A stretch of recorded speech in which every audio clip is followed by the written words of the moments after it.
This is Audible.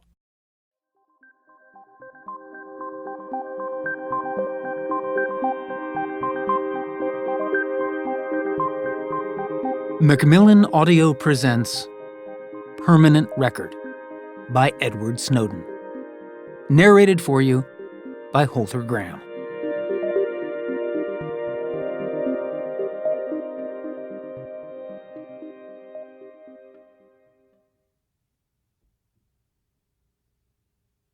Preface. My name is Edward Joseph Snowden. I used to work for the government, but now I work for the public. It took me nearly 3 decades to recognize that there was a distinction, and when I did, it got me into a bit of trouble at the office. As a result, I now spend my time trying to protect the public from the person I used to be, a spy for the Central Intelligence Agency, CIA, and National Security Agency, NSA. Just another young technologist out to build what I was sure would be a better world. My career in the American intelligence community, IC, only lasted a short 7 years, which I'm surprised to realize is just 1 year longer than the time I've spent since in exile in a country that wasn't my choice. During that 7-year stint, however, I participated in the most significant change in the history of American espionage. The change from the targeted surveillance of individuals to the mass surveillance of entire populations. I helped make it technologically feasible for a single government to collect all the world's digital communications, store them for ages, and search through them at will. After 9/11, the IC was racked with guilt for failing to protect America, for letting the most devastating and destructive attack on the country since Pearl Harbor occur on its watch. In response, its leaders sought to build a system that would prevent them from being caught off guard ever again. At its foundation was to be technology, a foreign thing to their army of political science majors and masters of business administration. The doors to the most secretive intelligence agencies were flung wide open to young technologists like myself. And so, the geek inherited the earth. If I knew anything back then, I knew computers. So I rose quickly. At 22, I got my first top-secret clearance from the NSA for a position at the very bottom of the org chart. Less than a year later, I was at the CIA as a systems engineer with sprawling access to some of the most sensitive networks on the planet. The only adult supervision was a guy who spent his shifts reading paperbacks by Robert Ludlum and Tom Clancy. The agencies were breaking all of their own rules in their quest to hire technical talent. They'd normally never hire anybody without a bachelor's degree, or later at least an associate's, neither of which I had. By all rights, I should never have even been let into the building. From 2007 to 2009, I was stationed at the U.S. Embassy in Geneva as one of the rare technologists deployed under diplomatic cover, tasked with bringing the CIA into the future by bringing its European stations online, digitizing and automating the network by which the U.S. government spied. My generation did more than re-engineer the work of intelligence. We entirely redefined what intelligence was. For us, it was not about clandestine meetings or dead drops, but about data. By age 26, I was a nominal employee of Dell, but once again working for the NSA. Contracting had become my cover, as it was for nearly all the tech-inclined spies of my cohort. I was sent to Japan, where I helped to design what amounted to the agency's global backup, a massive covert network that ensured that even if the NSA's headquarters was reduced to ash in a nuclear blast, no data would ever be lost.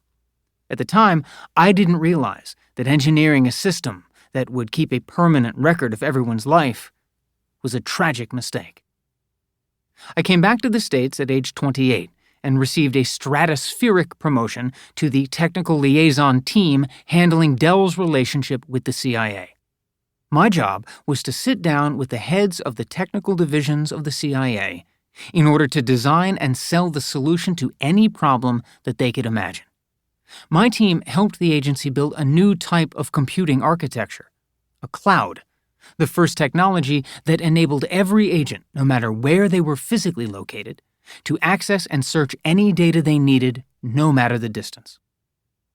In sum, a job managing and connecting the flow of intelligence gave way to a job figuring out how to store it forever, which in turn gave way to a job making sure it was universally available and searchable.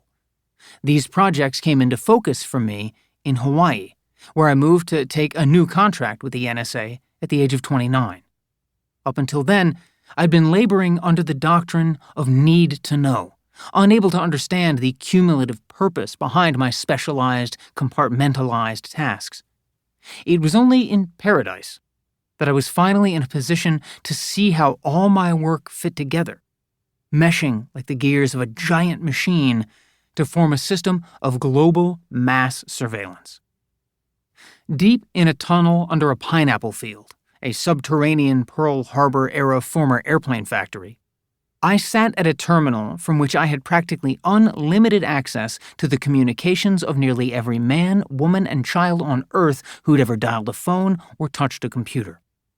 Among those people were about 320 million of my fellow American citizens, who, in the regular conduct of their everyday lives, were being surveilled in gross contravention of not just the Constitution of the United States, but the basic values of any free society. The reason you're listening to this book is that I did a dangerous thing for a man in my position. I decided to tell the truth. I collected internal IC documents that gave evidence of the U.S. government's lawbreaking and turned them over to journalists who vetted and published them to a scandalized world. This book is about what led up to that decision, the moral and ethical principles that informed it, and how they came to be, which means that it's also about my life. What makes a life? More than what we say, more even than what we do, a life is also what we love and what we believe in. For me, what I love and believe in the most is connection, human connection, and the technologies by which that is achieved. Those technologies include books, of course, but for my generation, connection has largely meant the internet. Before you recoil, knowing well the toxic madness that infests that hive in our time, understand that for me, when I came to know it, the internet was a very different thing. It was a friend and a parent.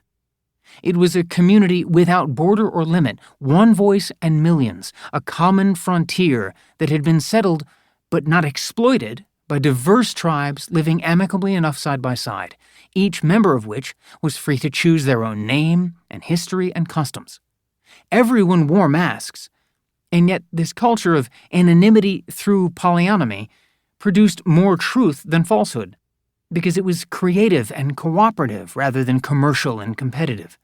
Certainly, there was conflict, but it was outweighed by goodwill and good feelings, the true pioneering spirit.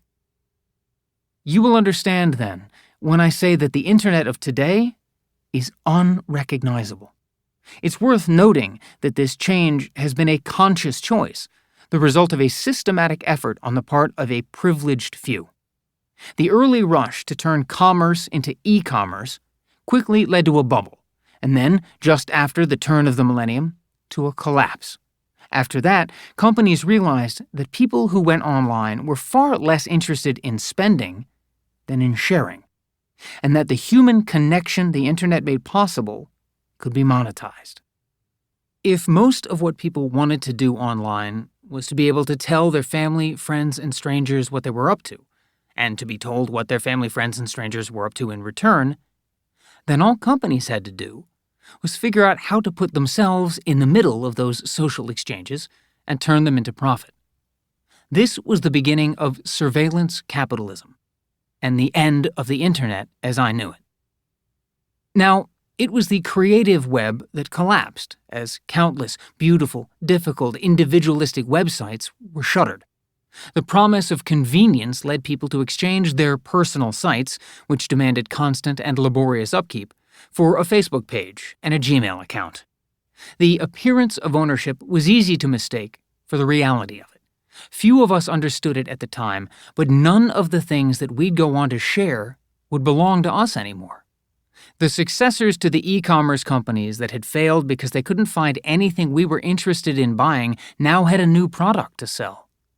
That new product was us. Our attention, our activities, our locations, our desires, everything about us that we revealed, knowingly or not, was being surveilled and sold in secret, so as to delay the inevitable feeling of violation that is, for most of us, coming only now. And this surveillance would go on to be actively encouraged and even funded by an army of governments greedy for the vast volume of intelligence they would gain. Aside from logins and financial transactions, hardly any online communications were encrypted in the early 2000s, which meant that in many cases governments didn't even need to bother approaching the companies in order to know what their customers were doing. They could just spy on the world without telling a soul. The American government, in total disregard of its founding charter, fell victim to precisely this temptation. And once it had tasted the fruit of this poisonous tree, it became gripped by an unrelenting fever. In secret, it assumed the power of mass surveillance, an authority that by definition afflicts the innocent far more than the guilty. It was only when I came to a fuller understanding of this surveillance and its harms that I became haunted by the awareness that we, the public of not just one country, but of all the world, had never been granted a vote or even a chance to voice our opinion in this process. The system of near-universal surveillance had been set up not just without our consent, but in a way that deliberately hid every aspect of its programs from our knowledge. At every step, the changing procedures and their consequences were kept from everyone, including most lawmakers. To whom could I turn? Who could I talk to? Even to whisper the truth, even to a lawyer or a judge or to Congress, had been made so severe a felony that just a basic outlining of the broadest facts would invite a lifetime sentence in a federal cell. I was lost and fell into a dark mood while I struggled with my conscience. I love my country, and I believe in public service. My whole family line for centuries is filled with men and women who have spent their lives serving this country and its citizens. I myself had sworn an oath of service not to an agency, nor even a government, but to the public in support and defense of the Constitution, whose guarantee of civil liberties had been so flagrantly violated. Now I was more than part of that violation. I was party to it. All of that work, all of those years, who was I working for? How was I to balance my contract of secrecy with the agencies that employed me and the oath I'd sworn to my country's founding principles? To whom or what did I owe the greater allegiance? At what point was I morally obliged to break the law? Reflecting on those principles brought me my answers. I realized that coming forward and disclosing to journalists the extent of my country's abuses wouldn't be advocating for anything radical, like the destruction of the government or even of the IC. It would be a return to the pursuit of the government's and the IC's own stated ideals. The freedom of a country can only be measured by its respect for the rights of its citizens. And it's my conviction that these rights are in fact limitations of state power that define exactly where and when a government may not infringe into that domain of personal or individual freedoms that during the American Revolution was called liberty, and during the Internet Revolution is called privacy.